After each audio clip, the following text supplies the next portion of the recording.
प्रधानमंत्री नरेंद्र मोदी ने Papua New Guinea के पीएम के साथ तीसरे हिंद प्रशांत द्वीप सहयोग फोरम सम्मेलन की सह मेजबानी की। कहा, सभी साथी देशों के साथ कंधे से कंधा मिलाकर खड़ा रहा भारत। श्रीनगर में G20 की तीसरी पर्यटन कार्य समूह की बैठक हुई शुरू। जी किशन रेड्डी व G20 शेरपा ने प्रतिनिधियों का गर्मजोशी से किया स्वागत। बैठक के दौरान कई महत्वपूर्ण सत्र होंगे आयोजित। बिजली निगमों द्वारा किसानों पर लगाया जुर्माना सर्कुलर मुख्यमंत्री ने वापस लिया। कहा, किसानों पर भारी मात्रा में जुर्माना लगाना ठीक नहीं लगा।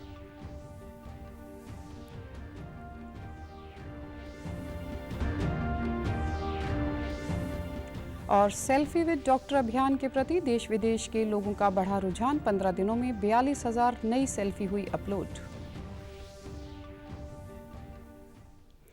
नमस्कार, मैं हूं आरजू। अब समाचार विस्तार से। प्रधानमंत्री नरेंद्र मोदी ने पपुआ न्यू गिनी के पीएम के साथ हिंद प्रशांत द्वीप समूह सहयोग मंच के तीसरे शिखर सम्मेलन की सह मेजबानी की।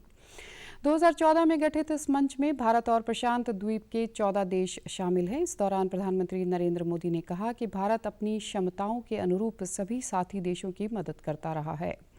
वसुदेव कुटुंबकम का मूल मंत्र ही हमारी प्रेरणा है। प्रधानमंत्री ने कहा कि जलवायु परिवर्तन के मुद्दों पर भारत ने महत्वाकांक्षी लक्ष्य सामने रखे हैं, जिस पर तेजी से कार्य जारी है।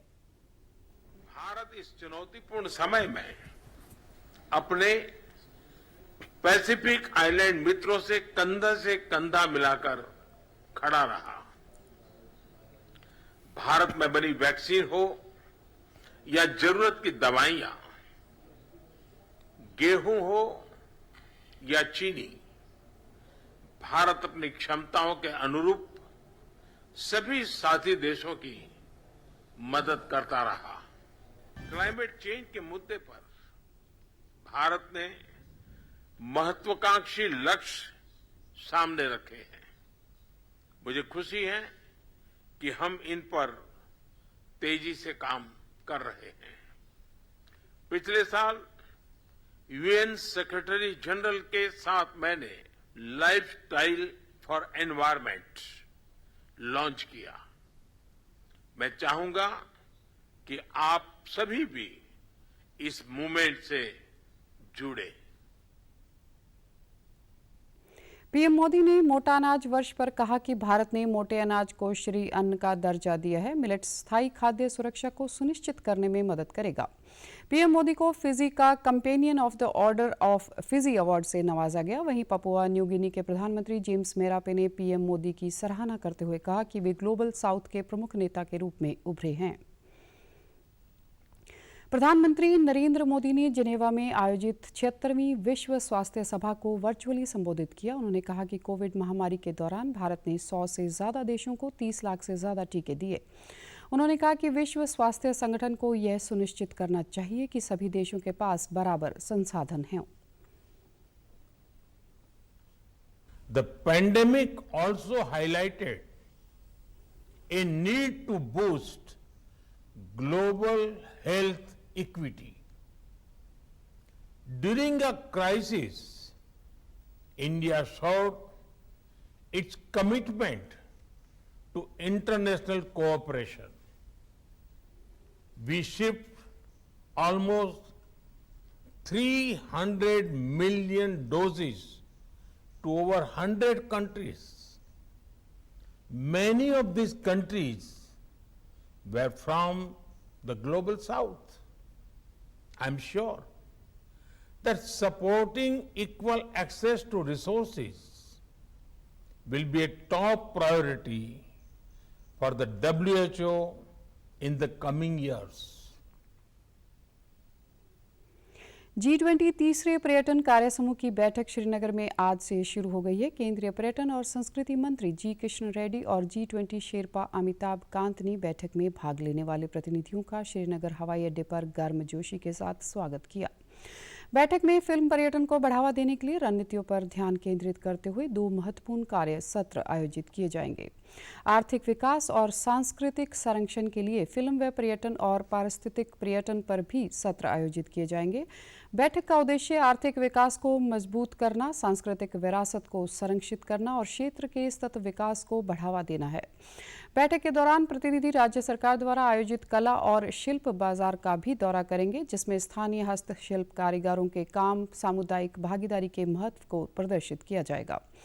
वहीं श्रीनगर के लोग G20 के पर्यटन कार्य समूह की बैठक के लिए उत्साहित नजर आ रहे हैं। उनका कहना है कि प्रतिनिधि जम्मू कश्मीर की संस्कृति से रूबरू होंगे। इससे पहले युवाओं ने बाइक रैली भी निकाली। खूबसूरती जो अल्लाह ने हमें नवाजी है जम्मू कश्मीर को, तो वो देखेगा। बहुत अच्छा लगता है कि G20 और ऐसी सारी मीटिंग्स होती हैं। उससे क्या होता है कि जो फॉरेन जो ट्रैवलर्स होते हैं उनके लिए बहुत सारी चीज़ें आगे अच्छी होती है, कि जैसे यहाँ सारी चीज़ें अच्छी बनेंगी, सारे रूल्स एंड रेगुलेशंस अच्छे होंगे, यहाँ के सारी रोड्स के लिए अगर काम किया जाएगा तो फॉरेनर्स यहाँ से जाएंगे, बाहर जाएंगे, उनको लगेगा कि यार कि ये चीज़ अच्छी हैं, तो वो अपने कलीग से, अपने फ्रेंड्स को बताएंगे। आरबीआई के गवर्नर शक्तिकांत दास ने 2000 रुपए के नोट को लेकर प्रेस वार्ता की। आरबीआई ने कहा कि क्लीन नोट पॉलिसी के तहत 2000 रुपए के नोटों को वापस लेने का फैसला किया गया है। समय समय पर आरबीआई एक विशेष श्रृंखला के नोटों को वापस लेता है और नए नोट जारी करता है।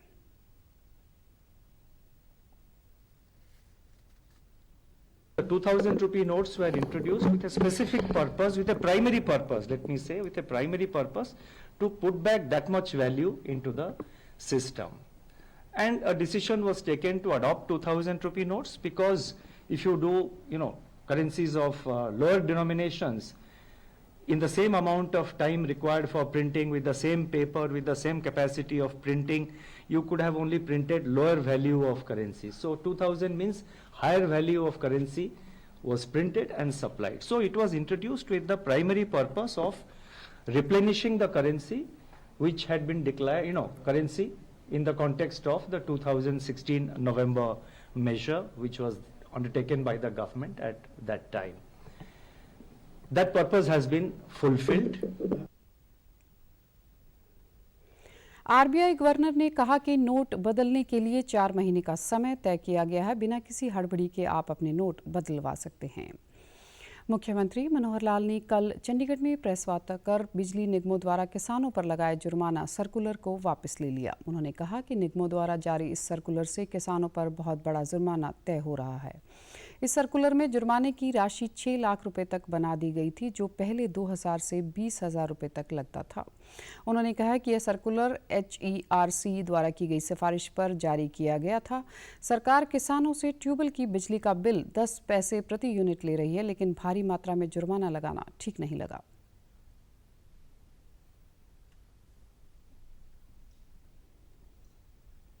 पावर सेक्टर के अंदर में बहुत से सुधार हुए हैं, इंफ्रास्ट्रक्चर में बहुत बड़े काम किए हैं। हमने ट्यूबवेल कनेक्शन भी 14 से लेकर के जब से हमने सत्ता संभाली 8-8.5 साल, लगभग 61,500 ये नए ट्यूबवेल कनेक्शन ये हमने दिए हैं।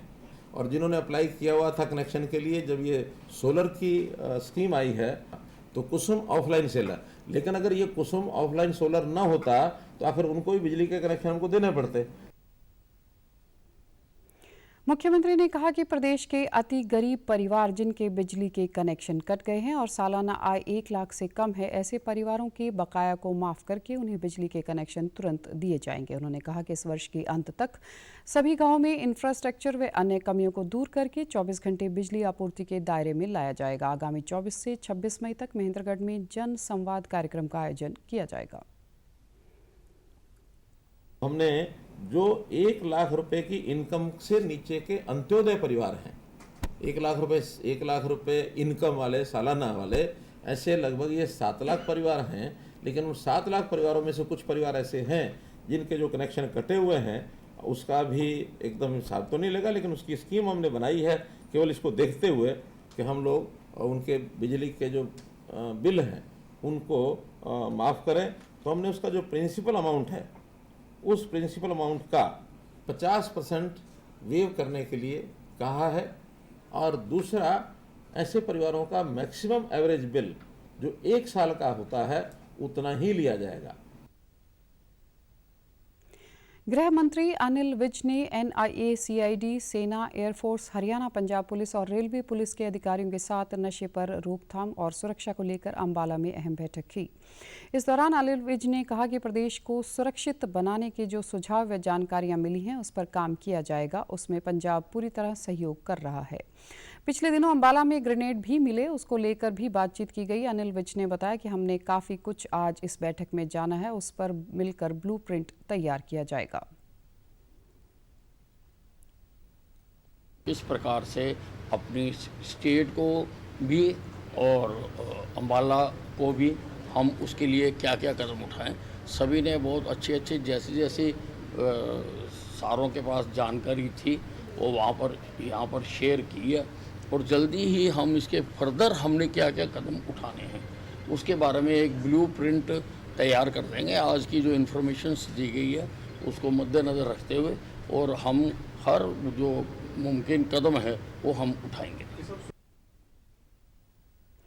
प्रधानमंत्री जीवन ज्योति बीमा योजना आमजन के लिए नाममात्र प्रीमियम पर जीवन का बीमा करने के लिए उपयोगी साबित हो रही है। भिवानी जिले के गांव गुजरानी के बैंक प्रबंधक ज्ञान सिंह चौहान व सहायक बैंक प्रबंधक जगदीश कुमार ने बताया कि प्रधानमंत्री जीवन ज्योति बीमा योजना का प्रतिवर्ष 436 रुपये प्रीमियम भरकर 2 लाख रुपए तक का बीमा पा सकते हैं। वहीं प्रधानमंत्री सुरक्षा बीमा योजना के तहत 18 से 70 आयु वर्ग के व्यक्ति मात्र 20 रुपये में 2 लाख के बीमा का लाभ पाते हैं। कोई भी केस होता है जैसे एक्सीडेंटल केस या आम यदि उसकी मृत्यु होती है तो भी 2 लाख रुपए जो है उसको जो भी उसमें नॉमिनी होता है, जो जिसका भी नामांकन उसमें किया होता है उस बंदे को मिल जाते हैं।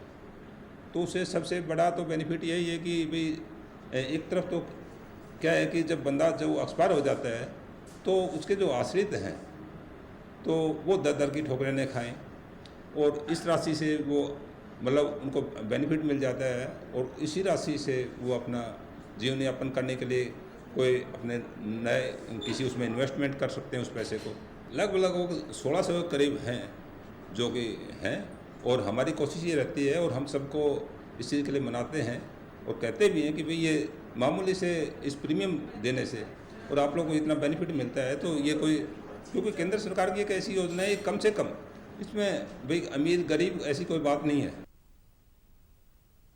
इस योजना के लाभार्थी गांव गुजरानी निवासी रामधारी ने बताया कि उनके बेटे की दुर्घटना में मृत्यु हो गई थी। प्रधानमंत्री जीवन ज्योति बीमा योजना के तहत उनके परिवार को 2 लाख रुपए मिले, जिसके चलते उन्हें आर्थिक संकट से नहीं गुजरना पड़ा। योजना के लाभार्थी अजय ने बताया कि उनके पारिवारिक सदस्य ने भी बैंक द्वारा खाता खुलने के दौरान मिली प्रधानमंत्री जीवन ज्योति बीमा सुरक्षा योजना ली थी, जिसका उनके परिवार को लाभ पहुंचा है।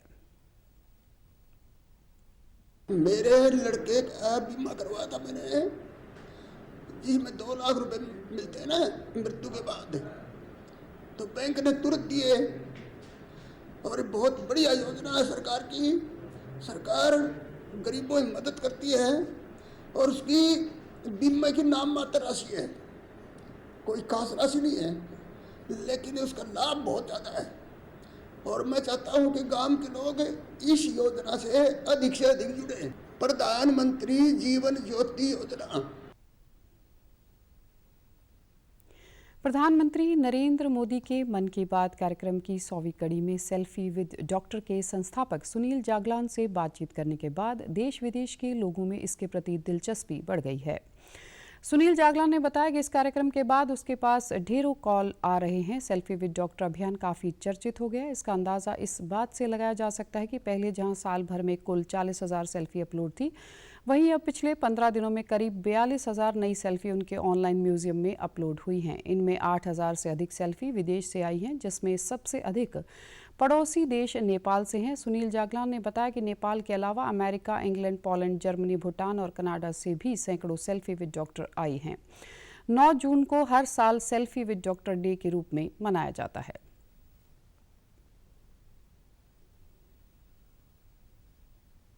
कि प्रधानमंत्री जी ने सेल्फी विद डॉटर कैंपेन के बारे में बातचीत की, मेरे से बातचीत की और बताया कि किस तरह लिंगानुपात सुधार के लिए सेल्फी विद डॉटर का महत्व इस देश के लिए बहुत ज्यादा जरूरी है। उसके बाद से अगर मैं देखूं तो करीबन 50,000 के करीब जो सेल्फीज हैं अभी तक, वो हमारे www.selfiewithdaughter.org जो ऑनलाइन म्यूजियम है उस पर आ चुकी है। और खास बात क्या है कि इसमें जो अभी सेल्फीज आई हैं, ये सेल्फीज नेपाल से, भूटान से, अमेरिका से, पोलैंड से, इंग्लैंड से, कनाडा से, कितने सारे देशों से लोगों ने सेल्फीज पोस्ट की हैं। और एक बड़ा बदलाव जो सोच के अंदर आया है कि सेल्फी विद डॉटर को सोचा जाता था कि पिता ही बेटी के साथ सेल्फी लेगा, लेकिन अब की बार 60% से ज्यादा जो सेल्फी हैं वो माओं के द्वारा ली हुई आई हैं। समाचारों में आज इतना ही। नमस्कार।